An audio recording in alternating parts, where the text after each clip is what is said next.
मैं नीरू सिंह। आज मैं आपको हनुमान जी का बहुत ही सुंदर भजन सुनाने जा रही हूँ। आप सब लोगों को कैसा लगे, लाइक शेयर सब्सक्राइब करें और कमेंट करके जरूर बताएं आपको कैसा लगा। ये बात तब की है जब हनुमान जी अशोक वाटिका में सीता माता को पहली बार मिले थे। तो सीता माता को जब अपने बारे में बताते हैं तो क्या बताते हैं, सुनिए सब लोग। आज्ञा नहीं है माँ मुझे किसी और काम की,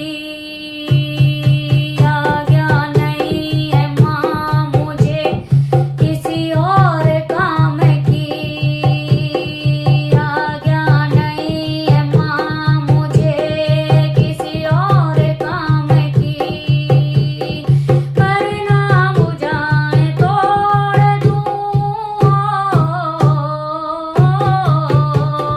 वरना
जय श्री राम।